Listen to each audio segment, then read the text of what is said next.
welcome to Maximus Live episode 71. Happy Thursday, June 23rd, everyone. We have a great show ahead of us. We have a couple people that are already waiting in our waiting room to do our Q&A regarding health coaching. Oh, I think I had it on mute. So hello, everyone who's on the Zoom. I'll join you in just a second there. Look forward to the Q&A that we have coming up regarding health coaching. Looks like we got a few folks joining us on our Instagram. Hello, everyone who's joining us on YouTube Live and on Twitter Spaces. So we like to warm up the show, as I like to call it, with a weekly unpopular opinion. And this week's a little bit of a different unpopular opinion. I actually wanted to talk about the metabolism of grief, as I like to call it. Which may sound like a little bit of a strange topic for a radio show that spends a lot of its time talking about hormone optimization. But really, if you think about it, Maximus is focused more holistically on health optimization, and I would argue life optimization. Maybe a little of this is top of mind for me personally because I just went to a funeral today. And so, grief is near and dear to my heart, obviously, today. Watching a friend of mine who's in his 30s be buried due to a unfortunate hereditary medical condition. But I actually talk about grief quite often if you follow me on Twitter. And I think sort of the importance of that is because, strangely, in American society, we only talk about grief when it comes to death. It's generally... sorry about that. Only a topic of discussion when you have someone pass away, when I actually think grief is a common part of everyday life when it comes to whether it's losing a job, a breakup, even in sort of interpersonal or family sort of breakups and strife, the moving on of like graduating and moving on to a new phase of life, a new job, etc. All have little bits of mourning sort of that are woven in there. And I think it's actually an important thing to be able to learn to grieve and mourn. And it's something that we've lost in modern society is the rituals of mourning. The part of the reason I actually thought it was really interesting to go to the funeral, besides obviously wanting to pay my respects to his brother and his family members, was the ritual of going to a funeral is a lindy or traditional vehicle for us to be able to express our grief and obviously honor the love that we had for that person or that thing that we lost. And that's why I actually think ritual is very, very important. It's why it's been around for a long, long time, and going through the motions of ritual allows us to metabolize our grief. And the thesis that I have is I think in modern society, and for men especially, we have forgotten how to metabolize our grief. In fact, I think it's the antithesis of it, in that men have a very common and useful coping mechanism when it comes to grief, which is we learn to suppress it. And it's a useful coping mechanism because, a lot of the times you have to be able to carry on as a man. Right? Like I went to this funeral at 1:00 and I knew I have to come right back to work and carry on with meetings and carry on as if nothing happened, which is a strange, reality of modern life. And so, when I was attending the funeral, I let myself sink into the emotions of that, right? It was very sad to see that. And it was interesting too, almost like watching my own reaction. Not only did the grief come up for, the person that I lost, but all kinds of other griefs came up, right? When it came to previous relationships of mine, other things that had perhaps been unmetabolized. And it's because life is so busy that we don't oftentimes, when it comes to, non-serious situations outside of perhaps a funeral, we don't take the time to go through the rituals. We don't take the time to metabolize our grief. And so in the rare instances that we do have an hour to sit down and actually reflect and process on our grief, whether it's a funeral, whether it's a therapy session, etc., it's like, the gates have been opened, the faucet's been opened, and all kinds of sort of grief comes up, which tells you something, right? That if you don't properly metabolize grief, it just sits there. And, as a colleague of mine says, when it comes to things like trauma, the body keeps the score. And I think that's true for grief as well, in that it almost gets stuck psychogenically, psychosomatically, if you will, if you don't sort of process or metabolize grief and let it sort of run its course through us. It's not that the goal is to get rid of grief, by the way. I don't think, especially for a very serious, relationship or situation that we've lost, it may always sit with us. It may soften and change our relationship with them. But if it's like truly a loved one, family member, significant other, etc., that grief may be with us, but it may change and mold and mature perhaps over time, our relationship with that grief. So the goal is not to eliminate it, forget about it, and never think of that person ever again, because then what did they really mean to you in that case? But the goal is to obviously change your relationship with the grief so that you can carry it with you almost as if it's a companion, and not have it inhibit your life, but to, I don't know, make it richer. There's certainly a salience to mortality when you attend a funeral and think about, obviously the gratitude that you have for the people that you still have in your life that are alive, and maybe even a gratitude for your own life, right? So much of modern society is almost a denial of our, mortality. And when you attend a funeral, it makes you very, very awake and very, very aware of the fact that we all have limited time here on earth. It's very precious. And as sad as that is, it also makes it that much more special, right? That is the optimistic other half of the coin.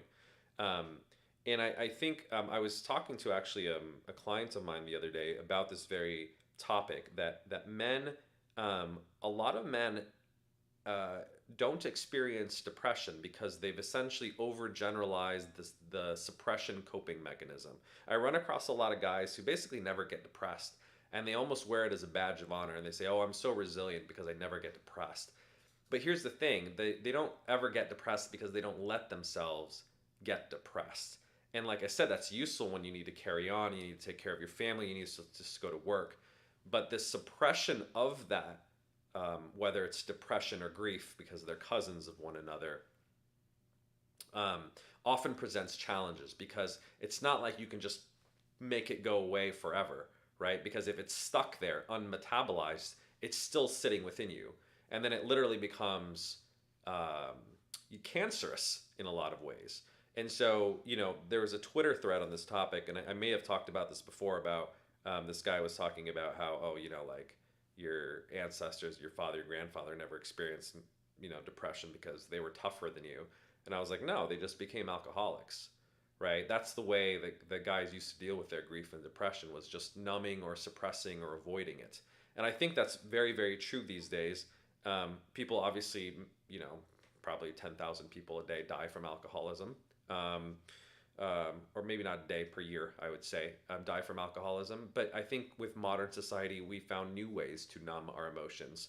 A lot of men are pornography addicts. A lot of men are gambling addicts. A lot of men now are internet or gaming addicts.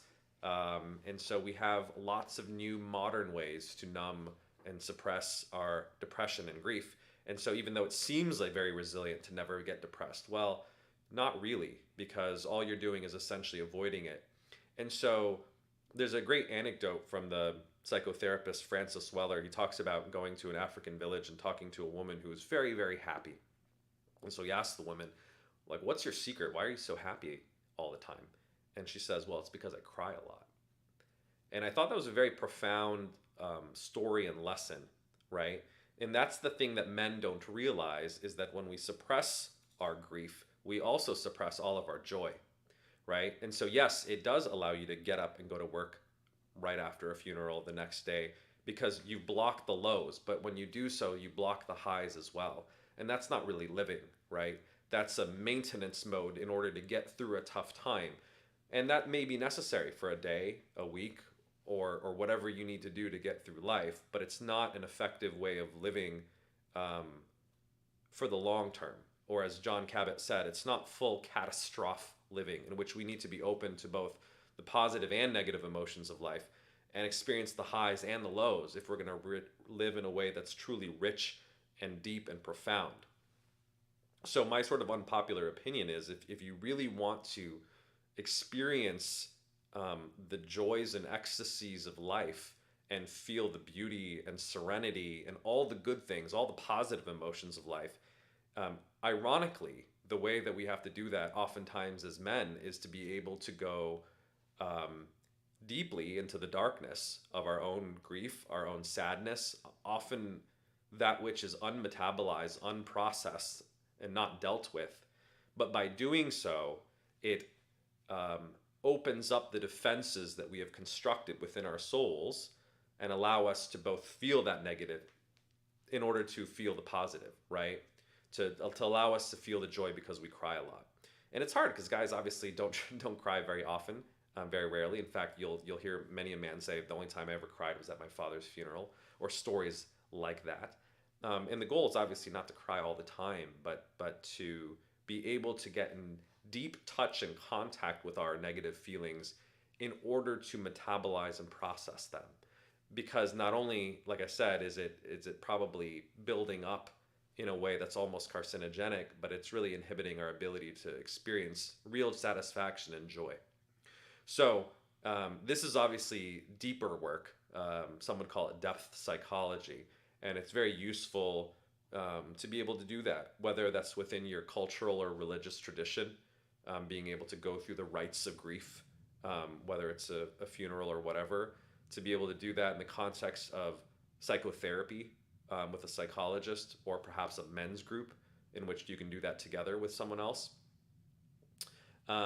Or figure out what works for you. I don't think there is a way to grieve that's right or wrong, but I do think we've evolved and built these sort of cultural rituals for a good reason. And I think we've lost them, quite frankly, prematurely, and men really don't know, or perhaps have forgotten how to grieve and don't realize what they're missing out on by not doing so. So that's this week's unpopular opinion. I'm sorry if it's a little somber, but a little bit of somberness is useful in order to be able to get in touch with the colors of life, as I like to say. We had a comment via YouTube. Amen. Not ashamed to say I attend a bereavement group after the loss of my mom, and it was immensely beneficial. Awesome. Thank you so much for sharing that, talking about the bereavement group. It is useful, right? And people, especially guys, they're like, oh man, group therapy, that's like for people who have a problem. But it's not. I think support groups are useful. There's always been support groups. Maybe they didn't call it a support group. Maybe they didn't call it group therapy. But I think warriors used to sit around a fire back in the day when they come back from war and talk about all the traumas that they saw. And the fact that we've lost that, well, now they come back and perhaps they see that as talk about that at a VA nowadays with a therapist. But I think we've always actually had that notion of being able to support one another. And whatever vehicle or group that you find that helps you do that, I think it's really important. All right, with that said, I'm going to start bringing in some folks to ask questions.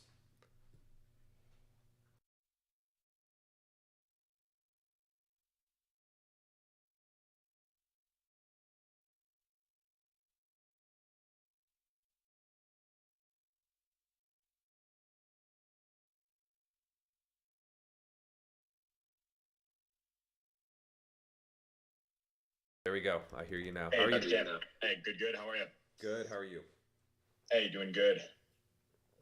Awesome. Well, thank you so much for joining me. What's on your mind? Just kind of, I guess, wondering what exactly to expect. It's funny, I saw Maximus, I guess, advertised somewhere online, Mm-hmm. and I've been dealing with low testosterone for at least known for the last couple of years. Mm-hmm. Definitely I felt the effects for a while, though. Unfortunately, I kind of dabbled with some anabolics for on and off for a period of about 5 years, up until maybe 3-4 years ago. Mm-hmm.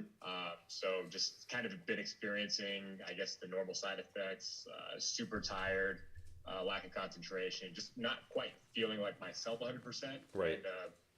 And just kind of wondering what to expect, I guess, from the process, and what things I can do on my end to really just maximize whatever benefits that, I can benefit from. Yeah, these are all really great questions. Just to get a little background and context on you, how old are you now?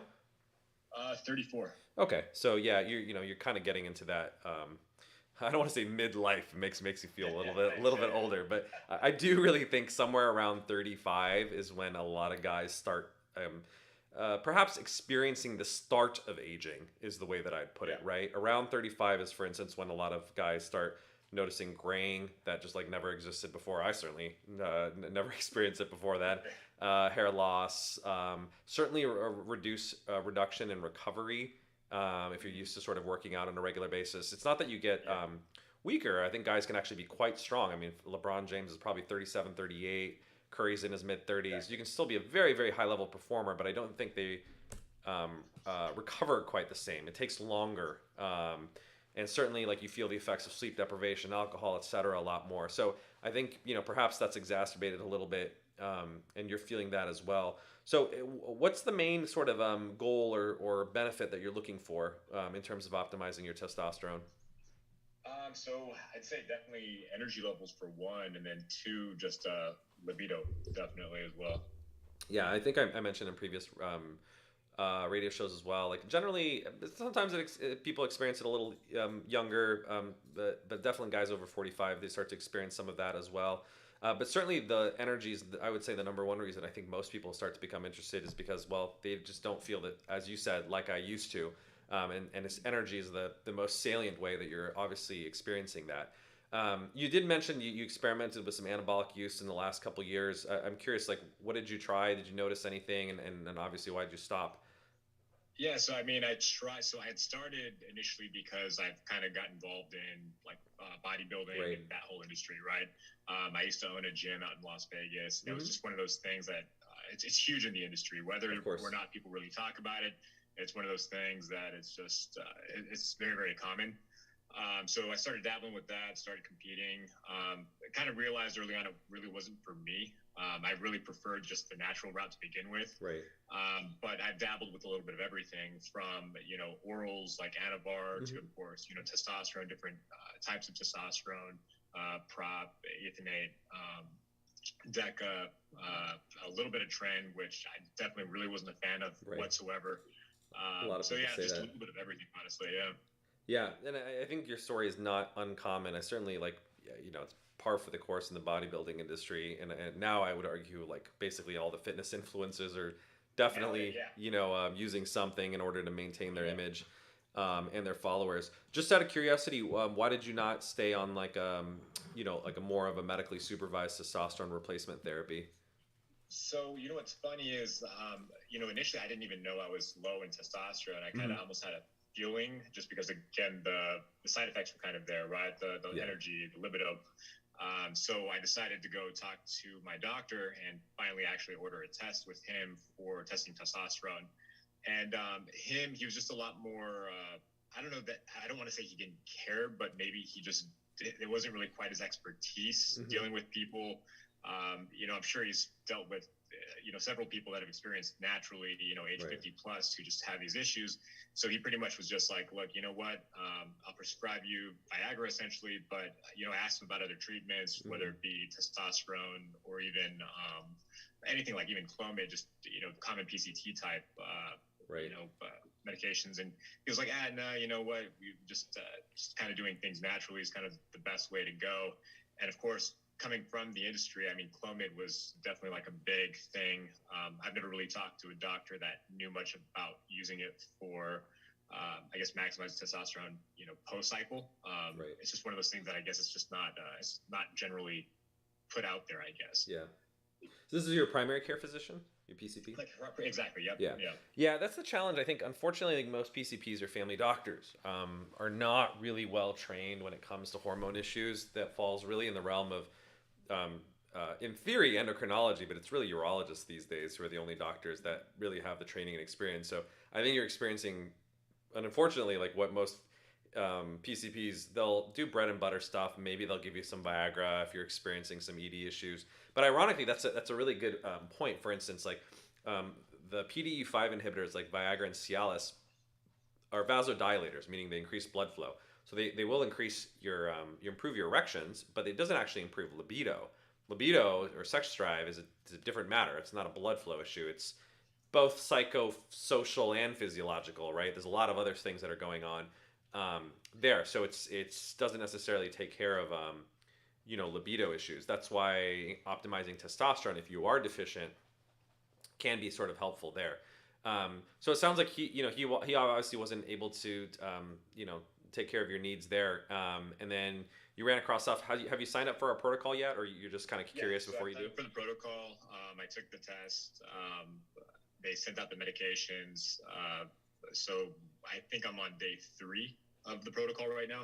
Oh, great. Have you noticed anything so far? I know it's really early. You know what? I'd say too soon to tell right now. Yeah. Right. Too soon to tell. Yeah, it is. It is very early. So yeah, obviously give it more time. We generally like to retest people after 30 days, so that we can kind of see. The studies basically show that testosterone levels peak at least like 28 days in.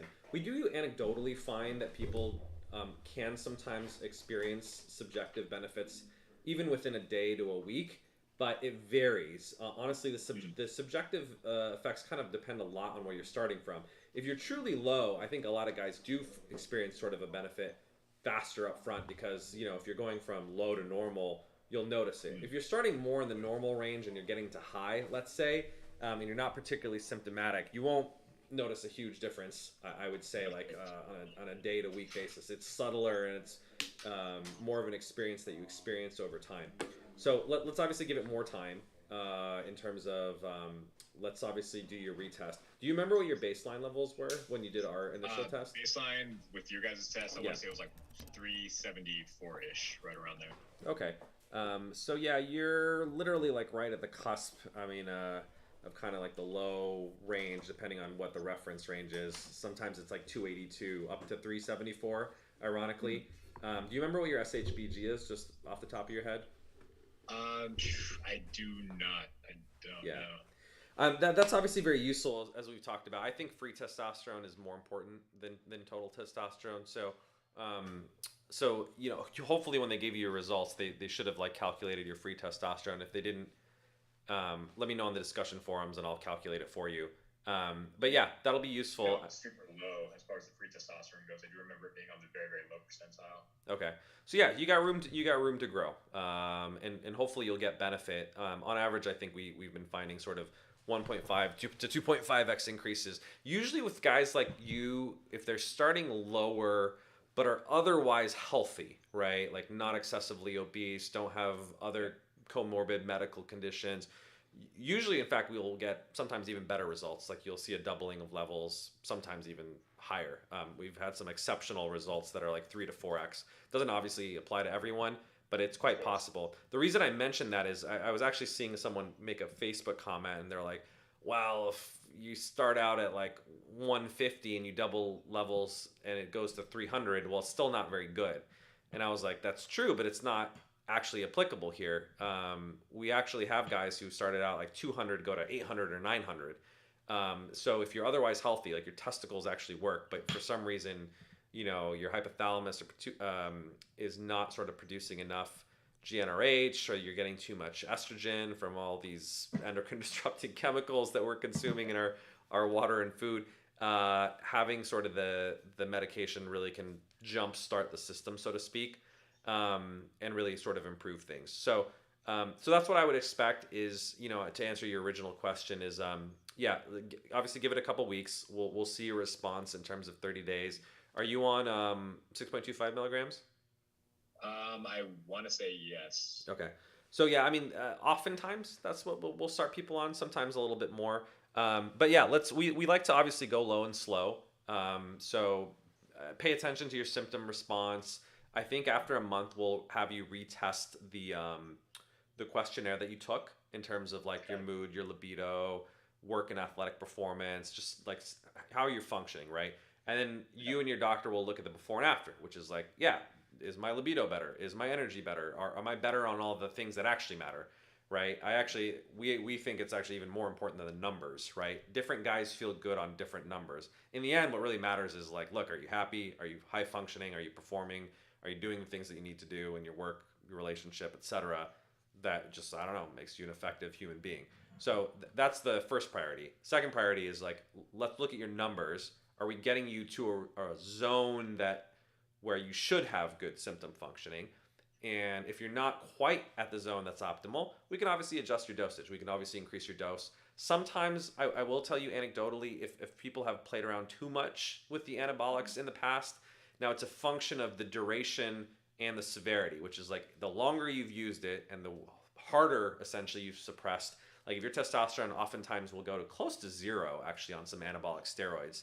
And so if you shut down your testicles and you get literally testicular atrophy, right? They waste away because it's like, it's like leaving your car propped up on bricks in your front yard. Like it's not running and things literally rust, to kind of use a metaphor there. If the longer you do that, the harder it is to kind of restore, even if, as you said, if you do a PCT. So we actually have a lot of XCRT, sometimes X-anabolic users. But like I said, it's hard. You can't necessarily undo all the damage that's been done, but you might need a little bit more of a stimulus, a little bit higher of a dose to get you where you need to be. Not always. We've actually had some guys previously on TRT, but maybe they didn't like overuse it too much, do just fine on 6.25 milligrams. There's even guys, we put them on lower dosages. They need 3.125 milligrams. They're very sensitive. They're very responsive. That's all they need. So that's the other thing I would say is also just be patient. Like I think you'll have a pretty good idea by 30 days in terms of how you feel. You'll get your after result back, so we'll prove obviously it works, right, in terms of increasing your testosterone. But you may need that second shot. By second shot, I mean you may need an iteration or a second dose. I was talking to Juan, actually, who was on I think a previous radio show, either this last episode or episode before last. He was a good example. He was public about, what he was doing. Started him on 6.25 milligrams. Got a good response, but he was like, the energy stuff, still not quite there yet. Upped his dose to 12.5. Got a really great testosterone response. I think he was the guy who went from 200 to 900, if I recall correctly. And it was feeling better in terms of the energy. The libido stuff still had a little bit of room for improvement, quite honestly. But I think that's where the libido stuff is a little bit more complex. He kind of admitted, he's like, I have a lot of stress in my life. And I was like, well, look, and clomifene's not going to get rid of your stress. And there's not a lot of good anti-cortisol agents, unfortunately, that are out there. So that's where the coaching stuff comes in, right? And, maybe there's some other things that you can do in complement to the medication to make sure that your stress is under control. Because when your stress is under control, your libido's a lot better. That's the number one things that guys really underappreciate is as tough as we are. And like I said, kind of very relevant to the beginning topic of the show, you can grit your teeth and get through almost anything, but it's still having an effect, right? If your fight or flight mode is constantly activated and you have adrenaline and epinephrine slash epinephrine running through your veins all the time, it's going to have a catabolic effect and also definitely dampens the libido, right? We have to kind of be in that rest or digest system because if your body's in fight or flight, it's not thinking about sex. It's thinking about survival, right? Yeah. And you're like, I need to get away from the saber-toothed tiger before I can reproduce. So your body's like, I need to get to a safe place. I need to hide in a cave, bring my woman along with me, and I need to be in the right mind-body state in order to have my libido come back, right? So I think that's what's happening a lot of times in modern societies. The chronic stress really actually does dampen it quite a bit. So that one I would say, let's see what happens. I know the research literature shows that in 75% of cases, there's an improvement in sexual function using this class of medications, which is pretty good, right? 3 out of 4 guys are going to get improvement. 1 out of 4 won't. But like I said, it's probably due to other factors that they need to work on. So that's probably what you can expect. Got it. Now, I know the protocol, I know you mentioned peaks usually at about 28 days. Is it common or is it typical to just, continue the medication, or how long is that typically needed, to maximize any benefit? It's a great question because it's very different than how bodybuilders use drugs, right? Exactly. We don't run cycles because there's no need to. The reason oftentimes, as you mentioned, like you were taking, for instance, oral steroids, they're very liver toxic, right? You don't want to take something for, often more than 8 to 12 weeks because you're damaging yourself. And so you're like, let me build as much muscle as possible before my liver gives out. And that's obviously a very dicey game to play. With our compound, it doesn't have liver toxicity, right? In studies, it doesn't, for instance, increase liver enzymes like AST, ALT. So there's no reason to really discontinue it from a health and safety standpoint. Now, obviously, if you have an adverse effect or a huge side effect, sure. But if you're not running into any of those, and and it's not causing, it doesn't cause any suppression, right? In fact, it does the opposite. You're stimulating your own LH and FSH production, which increase your testosterone and your sperm. So because of that, it really can be taken indefinitely. And I always tell people, well, how long? Well, as long as you're continuing to get benefit, you're not getting side effects from it, you can take it as long as you want, because it's just stimulating your own natural testosterone production. Now, obviously, if you stop taking it, you'll just go back to where you were, which for you is like 374 total testosterone. You'll probably just go back to that. But I anticipate you'll probably get a pretty good result. I assume your total will go up in the 600 to 700 range, which is good, high normal, above average. And if you're happy with that and you're happy with the benefit that you're getting, you can take it as long as you and your doctor agree. Got it. Okay. No, that's good to know. Awesome. Anything else? No, I believe that's everything I can think of in the meanwhile. Cool. Well, welcome to the Maximus tribe. Definitely take advantage of the coaching as well. I think it's an underutilized thing. There is some guys in our community that definitely do utilize it, and you're going to get more benefit. Like I said, if there is other stuff going on, whether it's stress, we actually have a lot of guys too. I'll give you another concrete example. A lot of guys are just like, they always ask me about optimizing their SHBG. I tell them not to fret about it. Like I don't know where this whole boron obsession came about recently. Everyone's trying to take boron to lower their SHBG, which works short term. It may not work long term. That's the first problem with it. And I always tell guys, well, SHBG binds to testosterone and estrogen. So it'll increase your free testosterone, but it's also going to increase your free estradiol, which actually may mess with your libido even more. So instead of trying to get a few more points in testosterone, if that's going to come at the cost of your libido, it's not really worth it, right? So one, don't play doctor, as I like to say. Listen to your physician. I'm sure I encourage, everyone can self-experiment, but like honestly, like we've looked extensively at this stuff. Like we actually have, I'm trying to look for it in the office here. Oh, there we go. The Maximus building blocks. This will be available in like a week or two. But we didn't include boron actually in it because I didn't think it was actually that beneficial. So I always tell guys, I was like, look, if it works, we would have included it in the protocol. But we didn't. So don't over optimize and freak out about numbers. Like the guy I was talking to, I was like, look, are you between 10 and 15% body fat? And he's like, no. And I was like, well, there you go. That's what you should be focusing on, is not boron, but let's get you down to sub 15% body fat. Your SHBG will go down. It'll go down. Your aromatase will go down, meaning all your testosterone that's being converted to estradiol, you're not going to be squandering it away. So I was like, let's go work on that, and I bet you'll feel better and you'll look better, right? Because you're close. I think he wasn't bad. He was like at 18%, but I was like, look, you cut like 3 to 5% of your body fat, you'll have visible abs. You'll probably feel a little bit better. And it's sustainable. We're not asking for crazy single-digit shredded bodybuilder levels that are not sustainable. But I think sometimes people miss the forest for the trees, which is like, look, like I'm obviously a believer of pharmacology. We have a supplement as well, but that it's not an excuse to not take care of your health behaviors in terms of diet, exercise, sleep, stress, and focus. So you're probably pretty good about that as a former, gym owner slash. I assume you exercise still a lot, but use that as well. I encourage everyone to think about the first 30 days of being on the Maximus protocol as like the Maximus 30. As do everything you can to improve your numbers, right? Psychologically, behaviorally, pharmacologically, so that when you do that after test, you're like, look, I've given it my all. I've done everything I can to optimize it.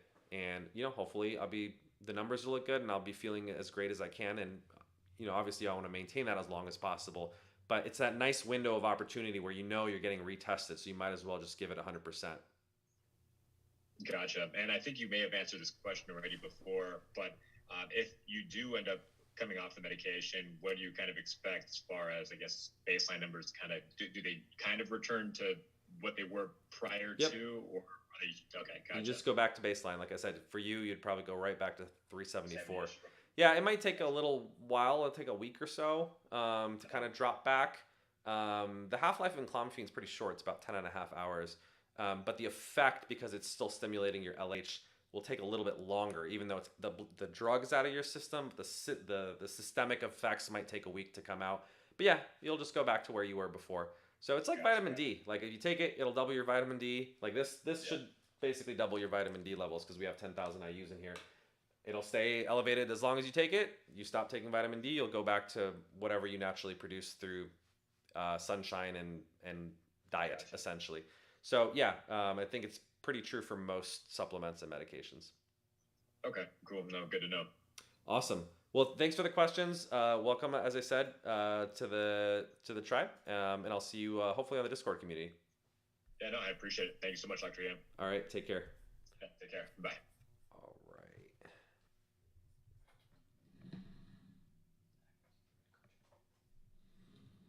All right, I'm gonna let in the next person.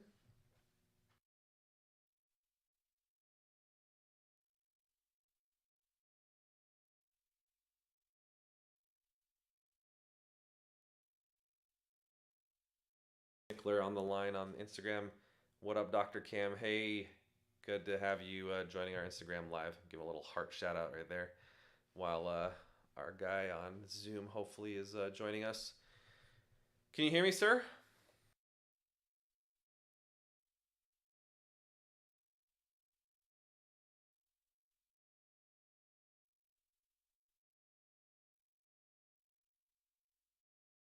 YouTube. Hi. From YouTube, any updates about the presence in Illinois for the King Protocol? Yeah, great question. I actually did my fellowship in Chicago. So Illinois is definitely up there as a priority. I think next to Texas, it's highest on our list. We're signing up a new pharmacy that is licensed in Illinois. So we should actually be able to get that soonish. I can't give you a concrete date since there's a bunch of stuff that we're working on right now, including the launch of our second product next week. June 30th. Keep an eye out. We're going to be launching our Lover protocol. So that's priority number one. But with that and the new pharmacy, we'll be able to launch in some new states. So definitely sometime next quarter. So I would say starting in July, and then we should be able to be launched in Illinois. So just keep an eye out, and we'll be there soon. Thank you for your patience. This is kind of a interesting question. Does having one testicle affect your testosterone in any way? That is a great question, actually. I don't want to misspeak here because I haven't looked at the literature on it. Um, Theoretically, I would imagine it would. Now, obviously, I wonder if it's like probably an analogous thing to folks who like lose a kidney. You can survive with like one kidney. You can certainly survive with one testicle. You can survive with no testicles, actually. We know this from people who've been castrated, right? And people like eunuchs back in the day. Now, obviously, you're not producing testosterone if you don't have any testicles. But I would assume that you're still able to produce with one testicle. Presumably, you're not producing as much. There are folks who get testicular cancer, for instance, and sometimes have to remove a testicle. That's the usual instance. Or obviously, sometimes people have freak accidents and things in which a testicle gets damaged. So I would presume that you're producing less, but you're still able to, produce some testosterone. In that instance, you'd still be eligible for our protocol because it is stimulating your own testosterone production. Now, you may not be able to max out as much if you obviously don't have both of your testicles intact, but it should be able to, stimulate at least that one testicle's production and may be able to even get you within normal levels. So, interesting question. I'll follow up and look at the literature a little bit on that in terms of how much it's affected. But yeah, an interesting concept. We had another question. Speaking of Lover Protocol, can you actually explain the Lover Protocol stack? Next week, I will. So not yet. We haven't gotten into the details of it yet, but it's a unique protocol. I'll tell you that. It's different than anything else that's on the market. As I mentioned, previously on the last caller who was talking about Viagra, the PDE5 inhibitors like Viagra and Cialis only increase blood flow, right? They just make you hard. They don't make sex better. And we've done some very, very interesting work around improving sexual enjoyment. I will let you know next week when we'll do the announcement there. We had a question from email. Do you have any suggestions for men to help lower cholesterol or be on top of their cholesterol levels as they get older? Yeah, I think this was someone who wanted to call in. It's too bad they didn't come in and ask this question live. Um, so it depends on what you mean by cholesterol. There's different types of cholesterol. This is to very, very oversimplify it, but most people are familiar with HDL and LDL, the so-called good and bad cholesterol. Those are really oversimplifications. Most people are actually trying to increase their HDL. When people talk about lowering cholesterol, they're usually talking about lowering what's called LDL. The problem is there's increasing literature and sort of a clinical view that LDL is not a great marker actually for cardiovascular health and negative cardiovascular events like heart attack. And so it's unclear whether we should actually really be trying to lower it if it's not sky high. Now, there's different points of view. I'm not a cardiologist. If you ask different experts, they'll give you probably actually different opinions. But I think that the more important thing is make sure that you're measuring the right thing in the sense that there's better measures of cholesterol that go beyond just simple LDL. There's sort of what's called small particle LDL or VLDL, and that's a better predictor of cardiovascular events. So what I actually recommend is if you're really concerned about your lipids, work with a really good doctor who knows what they're doing and is an expert on lipids, because you want to be making sure that you're measuring things like ApoB, which are better predictors of cardiovascular issues, and the LDL particle size. So those two in particular are better targets for trying to make an adjustment or lowering than just looking at the normal LDL that's sort of measured as part of a routine blood panel. So that's what I would say first and foremost is make sure you're measuring the right thing before you're going after and trying to lower anything. There's a lot of folks, for instance, who are on a low carb / ketogenic diet or any sort of meat heavy, fat heavy diet is going to slightly increase your total LDL. If it's slightly above range and you're otherwise relatively healthy, it's unclear whether you should adjust that. That's why I was like, I would almost use it as a first pass filter or flag, where if you have high LDL, go get more concrete testing. There's a company called Cardio IQ, for instance, that does more precise. They have an advanced lipid panel that you can request. You can do it through any Quest or LabCorp, and that will measure the small particle LDL, ApoB, those kinds of more particular markers.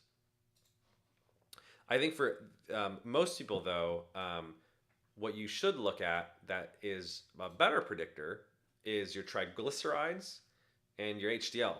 We know that having very high triglycerides is problematic. We also know that low carbohydrate diets lower triglycerides very effectively. And we also know that high HDL is associated with good cardiovascular health.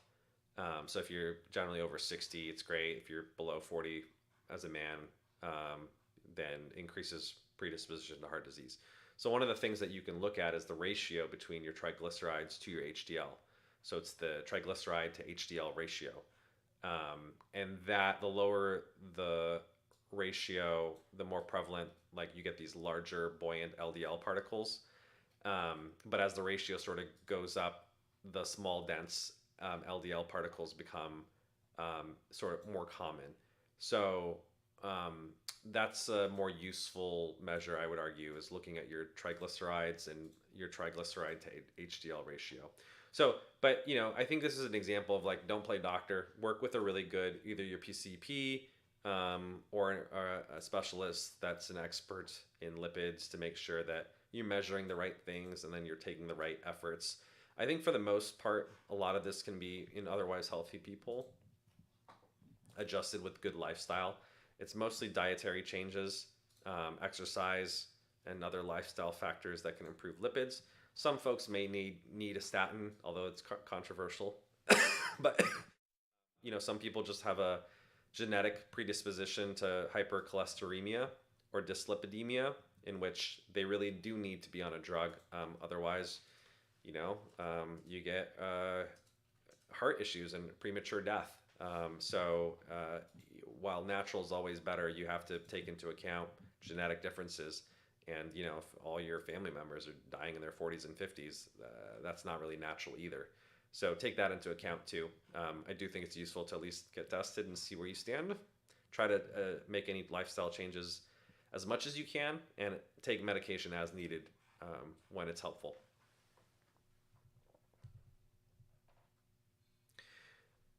Someone asked, when will we be able to switch the current supplement with the building block? In about a week or two, we'll make that change. It's not going to be a replacement we're going to actually phase out the old supplement. So it won't be included anymore with the King Protocol, but this will be included as basically an add-on. You can optionally add it on we're going to discount the price to $39.99. It's definitely worth more than that. Thorne's multi-elite supplement is $67 a month, and this is $39.99, so it's a hell of a deal. And it's better, quite frankly. Thorne's supplement is deficient in vitamin D and magnesium, which I would argue are probably the two most important parts of a multivitamin anyway. I'm biased, but objectively, quantitatively, it's a superior choice. Keep a lookout. We'll give you an email alert about when that's available, but I would say probably in the next 2 weeks or so. Someone asked on Instagram, all the doctors I've talked to claim it won't. The other one picks up for it. I'm not sure what you're referring to there, but you can type in and clarify what you meant, and I'll happily respond. Sounds like you can hear me on Zoom.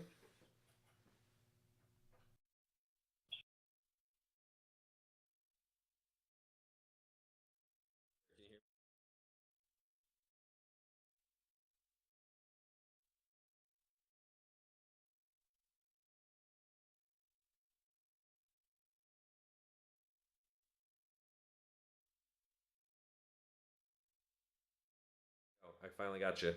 Oh, great. How's it going? It's going. It's going. I feel you. Well, I'm glad to be able to connect. What's on your mind? Well, just getting older, just trying to figure out how to optimize, my testosterone levels. Now at 48, I definitely feel a shift, a difference in a number of areas. I try and stay active, but even going to the gym, I notice that it takes me much longer to recuperate from a workout, or I'm currently enrolled in a Brazilian Jiu-Jitsu academy. Great. And try and stay active, but it's not. I've been active for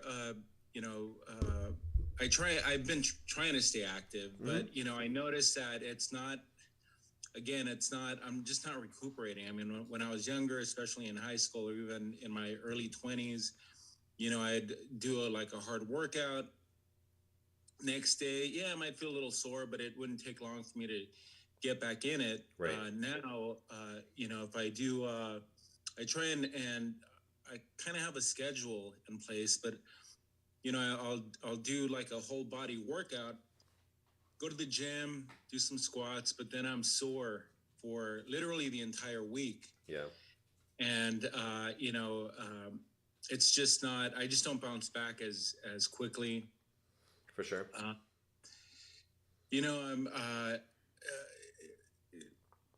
in terms of my sex life, I notice that my libido's not as strong as it used to be. I'm cool just hanging out and Yep. And so I don't know. I'm just thinking, you know, I haven't got my results yet, my lab results, but This you is know, the just baseline based one? on, what's that? This is your baseline lab results? Yeah, it's a baseline. Okay. Yeah, so I just recently sent them in, and so you know, I just haven't gotten the results, but you know, just based on my subjective kind of feeling, and you know, just seeing differences in myself, you know, I'm thinking that perhaps, and you know, I'm older as well, so For sure. I'm thinking my T levels have dropped. Yeah, so we'll take a look. Obviously, it sounds like you've sent in your results. We should probably get them back within the week. So I'll be curious to see, obviously, what the numbers say. Let me know in the Discord community, or obviously, you know, you'll talk to your doctor about it. Do that first and foremost. So you'll get a sense of what your total testosterone, LH, SHBG is, and we can calculate your free testosterone as well.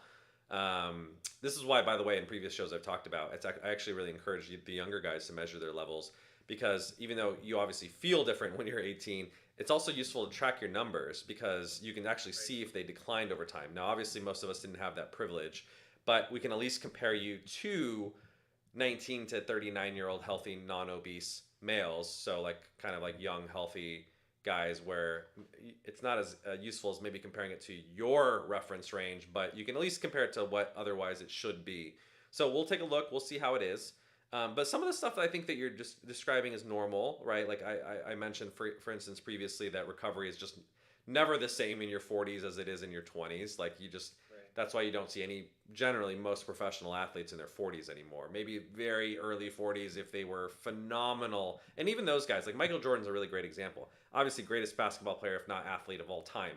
But he, you know, started to play into his late 30s, if I'm not mistaken, early 40s. And he's still great, right? He's probably still scoring 20 points a game with the Washington Wizards, but he wasn't scoring 30, right? He wasn't quite at his prime. And so the rare athletes that you see in their 40s are either endurance athletes where you can continue to compete at a high level, or they're people who quite frankly are fading, but they were so good in the first place that they can still hang, like LeBron James. But some of the stuff that you're describing does not sound normal to me, actually. Like you shouldn't be sore for a week when you're talking about squatting in the gym. Like what are you doing with your leg workout or your squat workout? I'm curious. Like what are the you know, in terms of I typically do well, now what I'm doing is mixing it up. So I'll do maybe like 4 sets of squats, 4 sets of leg presses. You know, I'll do 6 to 7 sets of leg extensions, 67 sets of leg curls. Same thing with calf raises. And then I'll do some abductor. This is like your leg day? Yeah. Well, I actually, believe it or not, I do a whole body workout. So that's my lower body. Upper body, I'll do, you know, maybe like 5 sets of dips, 6 sets of bench press. How often are you doing this? Just once a week. I do it once a week just because it's, you know, with work and stuff, it's, yeah. But I just want to mention, like, I've done that in the past. Like, it's not something that, you know, that like new. It's something that, you know, I would do on a somewhat regular basis. And I, you know, maybe not a full body workout. I'd split that up. So here's my feedback to you. I actually think you're overdoing it. Even if you theoretically could do that at a younger age, like the amount of leg work that you're doing, even if it's once a week, like you're talking about 4 sets of squats on their own, not to mention leg presses, leg extension. So first of all, you're hitting the same muscle group multiple times. Like the difference between a leg extension and a squat, even though obviously they're in different planes of motion, you know, you're hitting the same muscle group. So you're really doing 8, 12, 15 sets of stuff that's activating your quads, your hamstrings, etc., which for most people are definitely going to make them sore, right? So it's not that you can't do it, but I mean, it's actually not surprising why you're experiencing that. I think most guys, unless they're really, really optimal and maybe adapted, I should say, to doing that level of load, are going to get that level of soreness. So I mean, look, you got two choices. Is one, you're choosing to do something that would make almost anyone sore, right? So you either you live with that and you're saying, look, I'm obviously making a conscious choice to do that, and I can only work out once a week, so I'm gonna suck it up and just hurt for a week.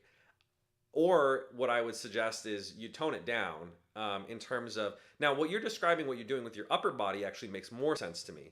Where if you're doing stuff that is non-overlapping, right? Like you're doing some bicep work and some tricep work, and you're doing 3 or 4 sets each of those. That's fine, right? Because you're working antagonistic muscle groups, or you're not, unless you're doing a lot of compound lifts, not working and overlapping stuff. Now, calf raises, I would say, are the one exception where you're not really hitting your quads and your hamstrings, obviously, as much if you're doing isolated or isolation exercises there. Yeah, but with the exception of the calf raises, I would say I would seriously consider toning it down. So here's my suggestion to you. You can kind of do it one of two ways.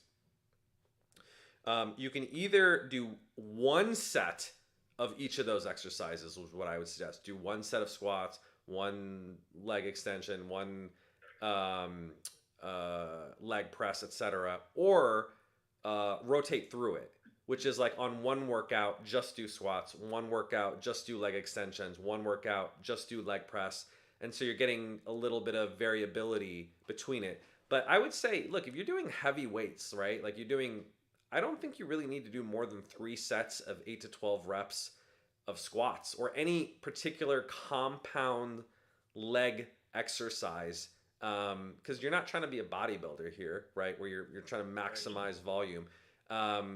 You're just trying to stay fit, look good, and be healthy for the most part, I assume, at that age. So I would say tone it down to the point where you shouldn't be, especially over time. When you're starting out, I think it's reasonable to be sore. But once you're kind of getting into a routine, you're kind of doing this consistently, you shouldn't be sore for the most part. The delayed onset muscle soreness is really because you haven't adapted to your workout routine. But most, lifters don't get ridiculously sore on a regular basis. So that's option number 2. Option number 3 would be spread it out, which is instead of doing it all in one day, which like I said, I think you're overdoing it, spread it out over multiple days. 3 days a week is fine. Up to 5 days a week is fine, but shorter workouts. In that way, you could, for instance, do a different exercise every day. That's a part of, there was actually a research study that compared full body 5 days a week to the kind of the bro split and actually found superior results. All they did is just a different leg exercise every single day. So that's another possibility. Now that may not fit with your routine, like in your time availability. If you prefer doing it once a week, full body is fine. But I think you're just doing too many sets of overlapping exercises that's causing that problem in the first place. So that's my suggestion, is to tone down the overlapping leg stuff a little bit, and the soreness should significantly improve. Got it. Yeah, I mean, I got to say, aside from the soreness, and it's not, I'm not going to say, I can walk and stuff. I just feel sore. And, right.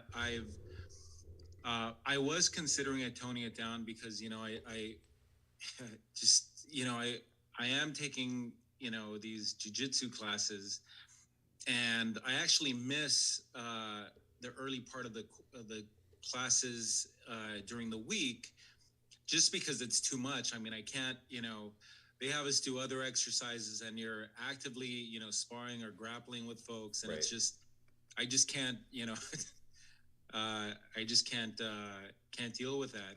Right. But how often are you doing the BJJ? I try and go 2 to 3 days a week. I was hoping to go today, but I don't know. I'm just not feeling. I don't know if I'm catching a cold but I'm just not feeling it. And so I just figured, I'll skip today, maybe head in tomorrow. Yeah. But try and go, at a minimum 2 days a week. If I have a good week, it'll be 4 days a week. My goal is to try and get there at least 3 days a week. At the low end, I guess the range is anywhere from 2 to 4 days a week. Yeah, that makes sense. Well, I mean, you're doing a lot, right? You're doing 2 to 4 days a week of a mix of cardio and a little bit of strength, obviously, with Brazilian Jiu-Jitsu, and you're lifting at least 1 day a week. So, I mean, look, you're working now 3 to 5 days a week total which is plenty, right? And I don't think most people need to do more than that unless they're training for something in particular. So I think the main thing is like you're doing enough. Like I said, in fact, maybe on the leg stuff you're doing a little too much. So just adjust accordingly and make sure. I really believe actually the most coaches' philosophy that your soreness in the bodybuilding community is seen as a good sign. Like I said, you should only really be sore at the beginning when you're still adapting to a new program. Once you're doing a routine, particularly for over the course of months, you should almost never feel sore. And so you need to adjust your programming accordingly. And the second part of it is you got to sleep as much as possible. How much sleep are you getting a night? That's the thing. I mean, I probably got like 5.5 hours. Yeah. So that's the real problem. It's that you're overdoing it and you're under recovering, right? So the number one advice that I can give you is try to get your sleep into the 7 to 9 hour range. And that's a longer conversation. We can talk about that in the coaching channel on Discord. But for the amount of exercise that you're doing, your soreness is partly because you're not giving your body enough time during deep sleep to heal itself, reduce the inflammation, and recover. So whatever factors that are getting in the way of your sleeping more, I would focus by far on fixing that. So like the medication that we provide obviously will help in terms of increasing your testosterone, should hopefully boost your recovery somewhat. But like I said, it's not going to undo the damage of like doing 10 plus sets, right? Like you got to be reasonable. But the other thing that I would say that's going to be really helpful for you, equally, if not quite frankly, more than the medication, is fixing your sleep. So I'm happy to work with you on that. You can join me on the Discord channel, on the coaching channel. We can talk more there. But I would say definitely get it. If you can even get from 5.5 to 7 hours, an extra 90 minutes of sleep, that's one full sleep cycle. It's about 90 minutes. You will feel dramatically better in terms of your recovery, libido, everything. So let's focus on the basics as well. Okay. Awesome. Well, okay, we're out of time. Thank you so much for joining us. Thank you everyone for all the great questions on Instagram, on YouTube, on Twitter, and on Zoom. You can catch us every single Thursday at 6 to 7 o'clock Pacific time. And as I mentioned, next week we'll have an exciting announcement about our second product if you're interested in sexual health. We'll talk a little bit more about the Lover Protocol then. Thank you, everyone. Have a wonderful end of your week.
you.